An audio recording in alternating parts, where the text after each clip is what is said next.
Hello student, today we are categorize the polymer on the basis of intermolecular force of attraction. That means interaction between the polymeric chain. If we are categorize the polymer on the basis of interaction between the polymeric chain, polymer are of four types. The type of polymer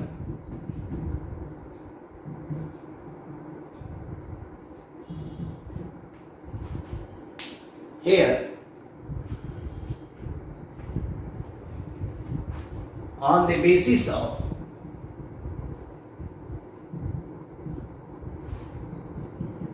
interaction between polymeric chain, it is a four type. First one, four type is here. First one is elastomer.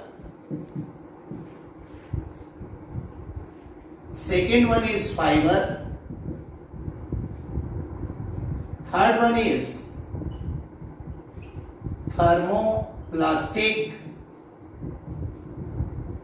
And the last one is thermoset.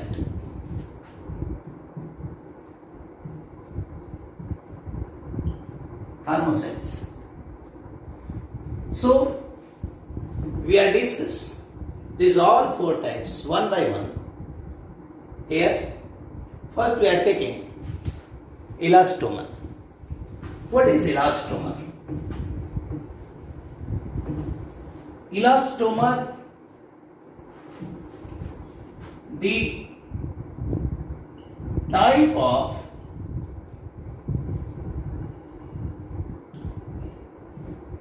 polymer with minimum force of attraction, with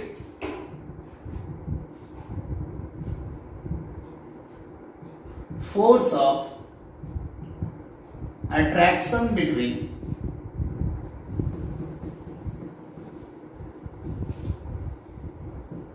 polymeric chain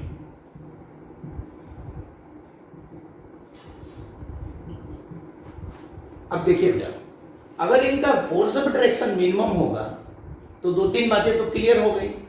पहली बात तो ये होगी कि their melting point should be less, उनके melting point जो होगी कम होगी। दूसरी बात ये होगी दीज आर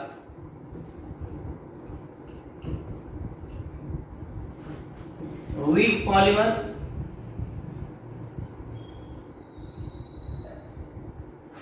but मतलब वीक भी है और आप सॉफ्ट भी कह सकते हैं, बट इनमें बहुत स्पेशल प्रॉपर्टीज पाई जाती है जिसे इलास्टिसिटी कहेंगे। It's show elasticity like rubber. These polymer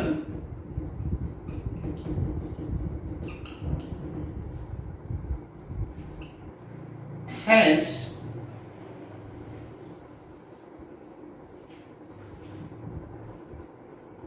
property of elasticity. इनमें इलास्टिसिटी की प्रॉपर्टी पाई जाती है। अब आप कहेंगे कि elasticity like rubber,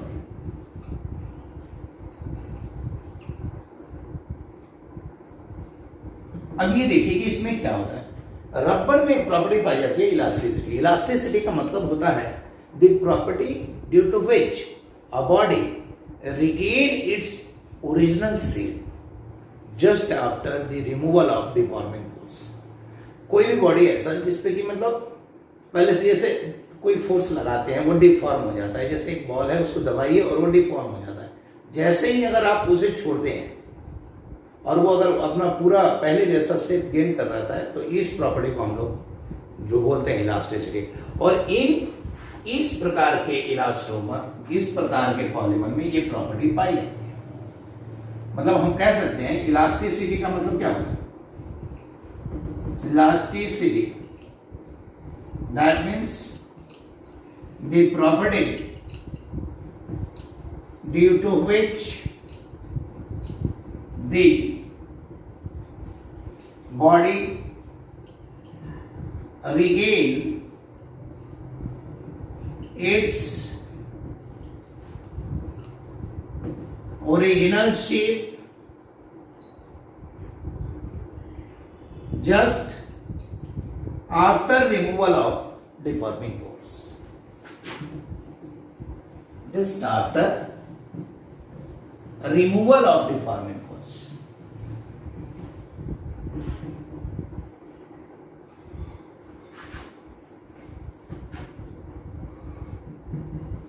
After removal of deforming force.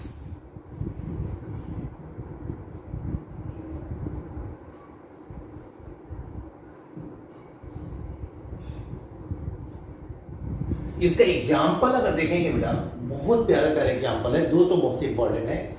एक तो बुनाई, जिसे NBR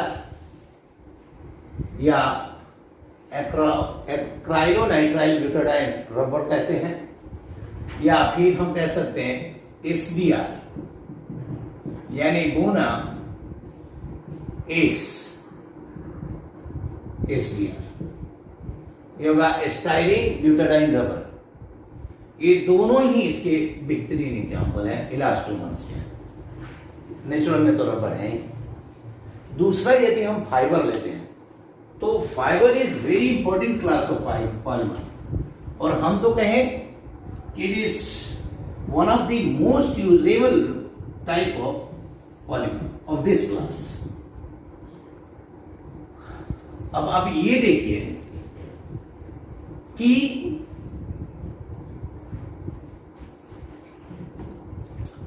fibre,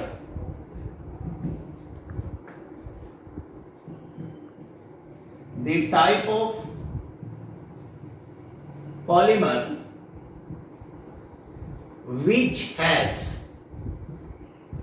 very strong intermolecular force, intermolecular force of attraction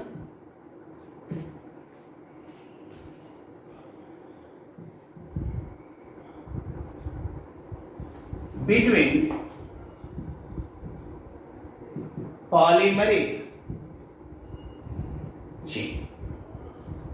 और दैट इज क्या होगा बेटा? कौन कौन से फोर्स होते हैं? बहुत बार आया हुआ है। पहला तो होता है H bond, hydrogen bond, that is either H bond और डाइपोल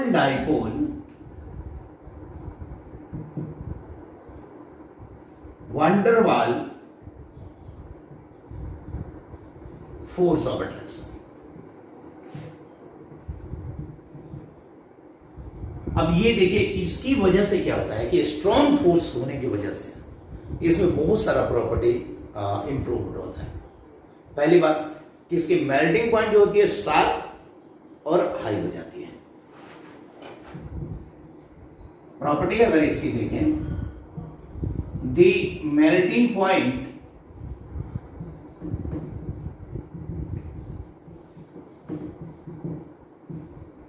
become high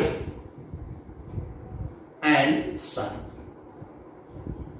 इसकी मेल्टिंग पॉइंट ज्यादा हो जाती है और शार्प भी हो जाती है। अब देखिए, शार्प किस चीज की प्रॉपर्टी है? क्रिस्टलाइन की, यानी इट गेट क्रिस्टलाइन स्ट्रक्चर। मतलब क्या होता है? It get crystalline structure. अगर आप इसमें एक और चीज देखें बेटा कि इसकी modulus of rigidity is very high. It's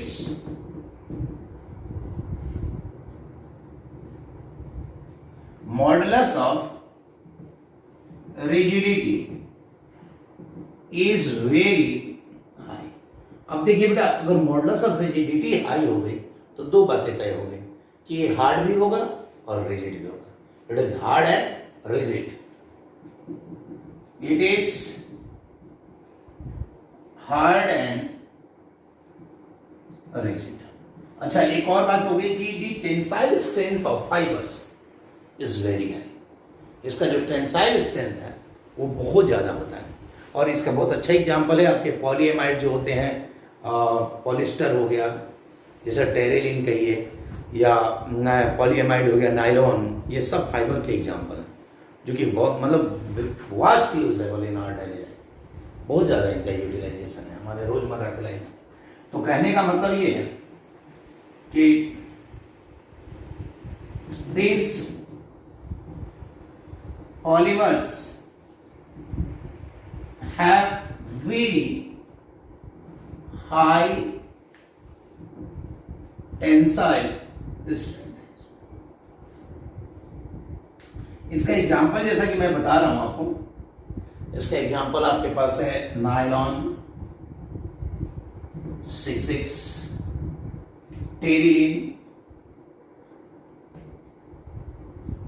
या डेक्रॉन एक्सेट्रा। ये सब फाइबर के एग्जाम्पल हैं। और अगर मैं अगला कैटेगरी देखता हूं तो थर्मोप्लास्टिक। थर्मोप्लास्टिक के बारे में एक चीज तो जानिए कि इसका जो फोर्स ऑफ अट्रैक्शन होता है वो इलास्टोमर से ज्यादा और फाइबर से कम होता है। इसका जो फोर्स ऑफ अट्रैक्शन होता है वो इलास्टोमर से ज्यादा और फाइबर से क्या होता है, कम होता है।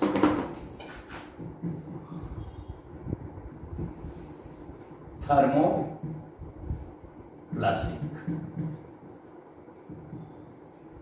the force of attraction between polymeric chain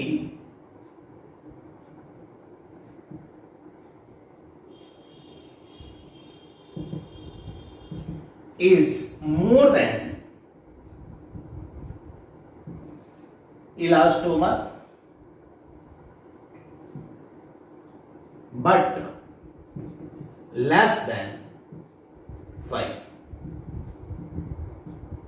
अच्छा, दूसरी बात इसकी इंपॉर्टेंट ये है कि जो इनकी जो पॉलीमेरिक चेन होती है वो या तो लीनियर होगी या slightly branch. it has their polymeric chain either linear or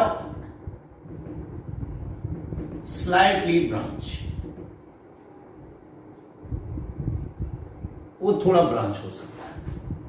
तीसरी बात कि इनमें एक स्पेशल प्रॉपर्टी पाई जाती है। देखिए, प्लास्टिक तो है, ये प्लास्टिसिटी है, मतलब एक बार डिफॉर्म हो जाएगा तो अपने आप तो ये शेप नहीं गेन करेगा। लेकिन थर्मोप्लास्टिक है, मतलब जो इसकी प्लास्टिसिटी का जो प्रॉपर्टी है, देखिए इलास्टिक क्या है कि दबाया वापस रिगेन किया, प्लास्टिक मतलब दबाया तो दब ही गया, ये बात देखिए। तो इसमें जो प्लास्टिसिटी का गुण है कि जो इसका शेप चेंज हो जा रहा है, तो वो जो प्रॉपर्टी है वो थर्मल रेगुलेट है, मतलब टेम्परेचर बढ़ाने पे इसकी प्रॉपर्टी डिफॉर्मेशन क्या आएगी, यानी जब आप इसे हीट करेंगे तो ये सॉफ्ट हो जाएगा, जब कूल करेंगे हार्ड हो जाएगा। तो इसकी वजह से हम लोग इसे गर्म करके अलग अलग मतलब डिफरेंट शेप में कास्ट करते हैं, रिकास्ट भी कर लेते हैं। तो ये बहुत मतलब बेहतर very veteran property of this polymer, ये बात को आपको समझना होगा। तो इसमें क्या है कि this polymer become soft on heating and hard on cooling, ये कूल करने पे हार्ड हो जाता है। और this property utilize due to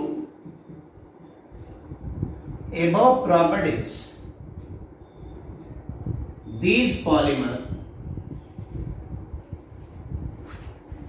may recast, used to recast different substance। Example के तौर पे अगर हम इसका देखते हैं तो एक तो पॉलीथीन है, बहुत अच्छा एग्जाम्पल है। Polythene, PVC, polystyrene etcetera. और सबसे जो लास्ट आपके पास है इस मतलब इस बेस पे जो हमने कैटेगराइज किया उसके आधार पे, वो है थर्मोसेट। थर्मोसेट की ये भी थर्मल प्रॉपर्टी वेरिएशन शो करता है, लेकिन एक बार अगर इसने कोई शेप ले लिया, अगर इसने एक बार कोई शेप प्राप्त कर लिया, तो ये देखिए कि फिर वो उसे मेंटेन कर लेता है, माने thermoset. Thermoset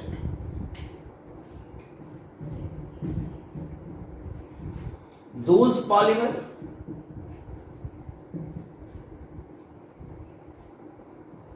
which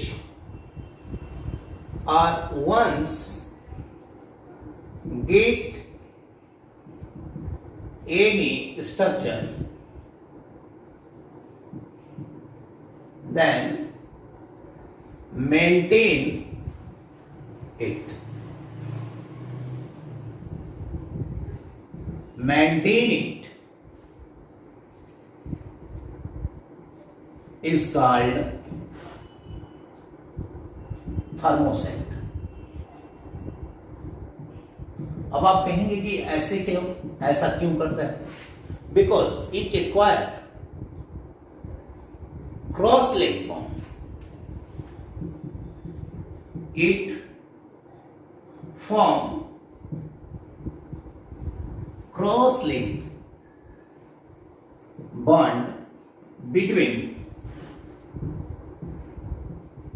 polymeric chain. जो इनकी पॉलीमर चेन होती है उसमें क्रॉस लिंक बॉन्ड हो जाता है, which make due to this polymer become hard, rigid and acquire permanent shape. Their melting point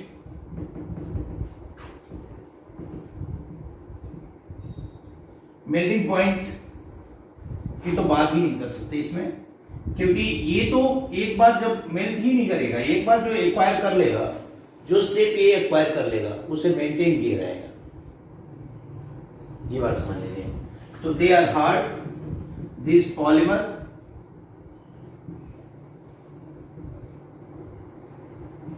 are hard, rigid,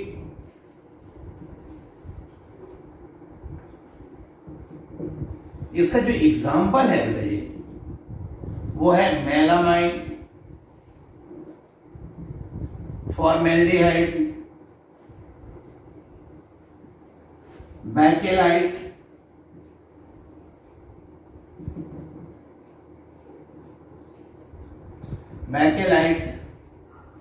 melamine, formaldehyde resin and melamine bakelite etcetera, ये होता है। तो इस प्रकार से अगर हम देखते हैं तो हमारे पास 4 टाइप ऑफ पॉलीमर प्राप्त हुए, interaction between the polymeric chain के आधार पर। और वो चारों क्या थे बेटा? Elastomer, fibre, thermoplastic and thermoset. अगर इनको मैं on the basis of their force of attraction arrange करूं तो आपको पता है क्या ट्रेंड आएगा? अगर मैं इनके बीच का इंटरेक्शन के आधार पे इनको अरेंज किया जाए तो सबसे सॉफ्ट होगा इलास्टोमर, फिर होगा आपका थर्मोप्लास्टिक, फिर होगा आपका फाइबर, और सबसे जो स्ट्रॉन्गेस्ट होगा वो होगा आपका थर्मोसेट। ये होगा इनका इंट्रैक्शन।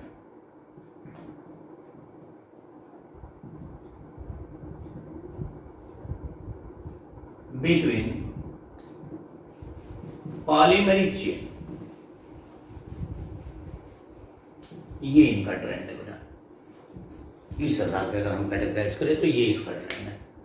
सबसे ज्यादा होगा आपका थर्मोसेट, फिर फाइबर, फिर थर्मोप्लास्टिक एंड देन इलास्टोमर। तो इसको छोटा टॉपिक है, इसको बार बार रिवाइज कर लीजिएगा। और थैंक यू बेटा, बेस्ट।